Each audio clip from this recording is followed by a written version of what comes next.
une nouvelle vidéo et ça va être un petit update lecture. J'ai lu assez rapidement ces 4 livres, je dirais en peut-être 2 semaines, alors pour moi c'est rapide, peut-être pour d'autres pas. Mais en tout cas, moi qui avais du mal à lire, j'ai enchaîné ces lectures et ce sont que de lectures merveilleuses. Il y a une lecture qui est une bonne lecture, pas la lecture de l'année mais une bonne lecture. Il y en a une qui frôle le coup de cœur et il y a 2 coups de cœur. Ça n'arrive jamais qu'il y ait autant de coups de cœur. J'ai du mal à avoir des coups de cœur et là je me suis dit non, là c'est pas possible autrement. Bref, donc je vous présente ça tout de suite. Le premier livre dont je vais vous parler, il s'agit de La Duperie de Guenièvre de Kiersten White. Donc là c'est aux éditions de Saxus dans leur absolument sublime édition. Donc dans ce livre on se retrouve à Camelot, la magie y a été proscrite. Merlin donc a été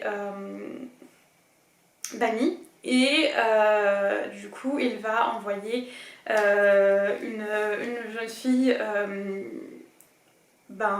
qui va devoir épouser Arthur pour le protéger. Donc la jeune fille s'appelle Guenièvre et donc elle va aller à Camelot pour protéger Arthur parce qu'il est menacé.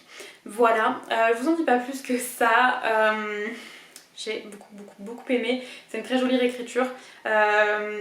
J'ai adoré déjà les personnages, mais vraiment tous, je crois pas qu'il y ait des personnages vraiment que j'ai détestés. Ou enfin il y a 2-3 personnages qui sont assez... Bon, s'il y a des personnages qui sont assez détestables, mais je veux dire ils sont quand même bien faits, etc. Mais globalement je me suis vachement attachée au personnage Arthur, mais j'adorais le prince, enfin le roi Arthur, c'est pas un prince, c'est un roi, le roi Arthur. Et ouais, les personnages déjà sont hyper attachants. J'adore l'univers, l'ambiance en fait, il y a une ambiance un petit peu particulière que j'ai beaucoup aimée.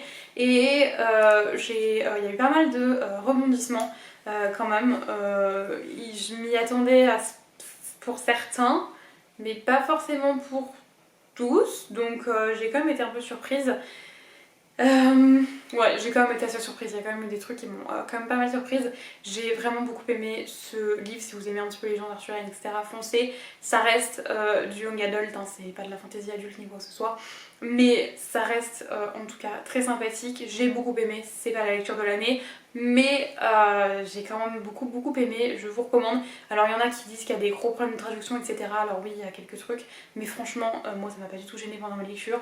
C'est vraiment pas un problème, en tout cas à la lecture. Donc, ensuite j'ai lu le 2e tome de Phobos de Victor Dixon. Il nous surprend encore une fois dans ce livre. Victor Dixon est vraiment génial, à chaque fois il nous fait des livres absolument géniaux. Donc ça fait 3 fois que je recommence le résumé, j'arrive pas à m'exprimer, j'arrive pas à faire les résumés aujourd'hui, c'est une catastrophe. Déjà depuis tout à l'heure je me rends compte que je suis en train de filmer, de vous parler des livres sans vous faire les résumés, c'est quand même bien triste. Du coup, on est sur Terre, d'accord, et il y a un programme qui s'appelle le programme Genesis qui a été créé pour, donc je fais le résumé du 1er tome, pour envoyer en fait 6 garçons et 6 filles sur Mars pour repeupler Mars. Donc ils sont tous sur un vaisseau, il y a d'un côté les filles, d'un côté les garçons, et ils vont avoir à chaque fois des speed dating de 6 minutes pour se rencontrer, tomber amoureux, machin, et après faire des bébés sur Mars, sauf que tout ne se passe pas comme prévu. J'ai adoré ce tome-ci, c'est pas si c'est un coup de cœur, j'aurais tendance à dire que peut-être que non, mais en tout cas il l'a vraiment frôlé. J'ai adoré ma lecture. J'ai été trop contente de retrouver les personnages auxquels on est vraiment attaché pour le coup. Ils sont tous assez hétéroclites, pardon, ils ont chacun leur caractère et leur histoire, et donc ça c'est vraiment cool. J'aime beaucoup les différents points de vue, je trouve qu'ils sont très bien maniés. Voilà, en plus ça donne un côté vraiment assez intéressant à l'histoire et ça permet que l'intrigue soit bien construite et qu'on apprenne pas mal de choses d'un côté comme de l'autre, etc. Enfin, je sais pas comment exprimer ça, mais en tout cas les points de vue, les différents points de vue sont très utiles et très bien faits. Donc voilà. Il y a eu tellement de révélations dans ce tome-ci, ça a été dingue. Les 150 dernières pages, je pouvais plus lâcher le livre tellement il y a eu des révélations, c'était dingue. On va de surprise en surprise, j'ai été sur le cul à la fin, je me suis dit il me faut la suite. Donc voilà, je pense que je vais pas trop tarder à acheter la suite, j'attends peut-être cet été, mais honnêtement ça m'étonnerait que j'attende plus que cet été pour lire la suite parce que j'ai adoré ce tome-ci, il était génial. Franchement, si vous avez toujours pas lu cette saga, mais foncez parce que j'ai adoré et j'ai écouté un peu de musique en le lisant parce que j'étais chez mes parents et je supporte pas le bruit autour de moi. Donc j'avais mis de la musique et j'ai kiffé. Et d'ailleurs, je vais vous montrer la playlist que j'ai mis parce que c'est la playlist que j'ai mis pour tous les autres livres. Et c'est du coup cette playlist là sur Spotify. Ouais, j'espère que vous allez bien voir. Donc c'est Shadow and Bone Grisha Trilogy. De Jasmine Roman, je pense que c'est comme ça. Ouais, j'ai adoré parce qu'en plus il y a Cosmic Love dedans, Cosmic Love qui est le générique de comment ça s'appelle, du programme Genesis. Et du coup, moi je connaissais pas du tout cette chanson là et j'imaginais pas du tout comme ça et j'ai kiffé cette musique, j'écoute tout le temps maintenant et enfin ça fait trop bien et j'adorais parce qu'il y a des moments où putain il y a une mouche c'est pas vrai qui commençait, où ça commençait à monter en pression et puis poil à ce moment là la musique elle montait, enfin, ça allait crescendo, c'était assez dingue et j'ai découvert que lire en musique ça se fait et que c'est très sympa donc voilà, en tout cas, ce livre est une merveille. Je regarde si j'ai pas d'autre chose à vous en dire. À chaque fois, je pense que vous me voyez regarder en bas, j'ai mon cahier de lecture à chaque fois, mon carnet de lecture. Ça me permet d'être sûre de vous dire un peu tout ce que j'avais retenu. Le prochain livre qui a été un coup de cœur, il s'agit de La Faucheuse de Neil Shusterman. Donc moi je l'ai en format poche, par contre le macaron est complètement parti, mais c'est pas grave. Donc, ce livre est absolument génial. Du coup dans ce livre aussi, alors je sais pas exactement comment vous expliquer le résumé.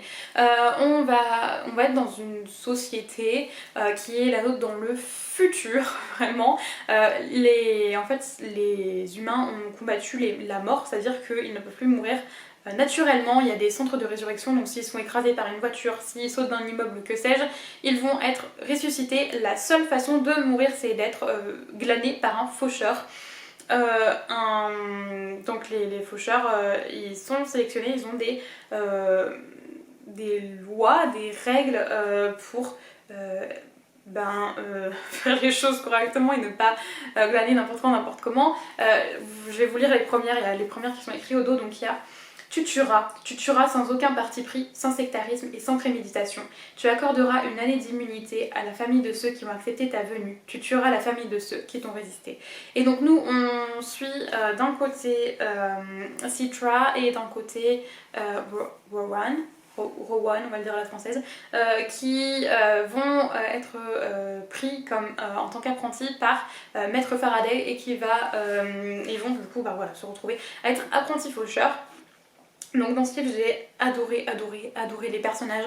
On voit vraiment la psychologie des personnages, que ce soit donc les personnages principaux mais aussi les faucheurs, puisque vous avez différents types de faucheurs. Vous avez les faucheurs qui sont très justes et qui font les choses avec empathie, etc. et d'autres qui sont un peu plus cruels, disons.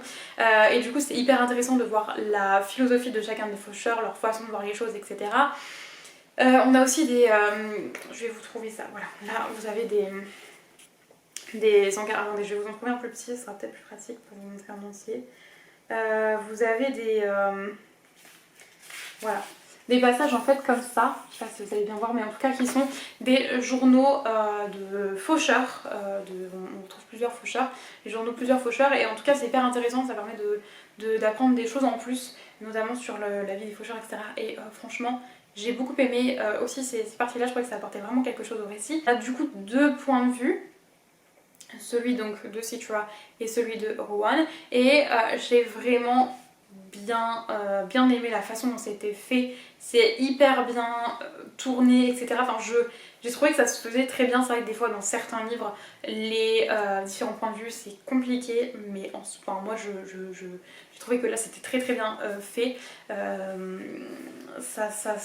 Tout était mené parfaitement. Ce livre est surprenant du début à la fin. On se retrouve mais sur le cul à plusieurs reprises. Il y a beaucoup de rebondissements, etc. J'ai hâte de continuer pour pouvoir creuser un peu plus dans cet univers. On est quand même dans un univers où la mort n'existe plus, donc l'humanité par conséquent est quand même bien différente de celle qu'on connaît aujourd'hui. Les gens sont quand même beaucoup moins humains. Et je trouve que c'est très intéressant de voir cet aspect, etc. Et ça fait même carrément flipper, je trouve. Je ne souhaite que jamais on puisse trouver de façon de faire en sorte qu'on ne puisse plus mourir, parce que clairement, je pense que ça n'arrivera pas, et en tout cas j'espère, parce que franchement, c'est du grand n'importe quoi. Bref. En tout cas, j'ai beaucoup aimé, je vous recommande vraiment ce livre maintenant qu'il est en poche, vous savez plus les excuse pour le lire, enfin pour ne pas le lire plutôt. En plus on va aussi au fur et à mesure qu'on suit nos deux protagonistes voir un petit peu les failles dans le système, parce que ce système qui a l'air tout à fait parfait en apparence ne l'est pas complètement, et il y a des choses qui laissent encore à réflexion et qui... Voilà, hein, il y a quelques failles dans le système en tout cas, et franchement je vous laisse découvrir parce que je vous jure que c'est une dinguerie du début à la fin. Et le dernier livre, et pas des moindres, et c'est aussi un coup de cœur mais monumental, il s'agit de La Carte des Confins de Marie Réplin, que vous pouvez trouver sur Instagram sous le nom de Muffins and Books. Je vous remets encore son lien Insta en barre d'infos, et je pensais que ce livre pouvait me plaire, hein, mais est-ce que je m'attendais à ça? Clairement pas, mais clairement pas. Je l'ai commencé, donc là on est mercredi, donc je l'ai commencé lundi soir, j'ai lu 100 pages lundi soir. Il m'en restait 350, j'ai tout lu mardi, donc hier jusqu'à 2h du mat, donc ce matin du coup, mais jusqu'à 2h du mat. J'ai été en train de le lire, j'ai lu en 2 jours, c'est de la folie. Je l'ai lu en presque 24 heures, je l'ai surkiffé. J'ai eu un coup de cœur monumental pour ce livre. Je vais peut-être vous faire le résumé.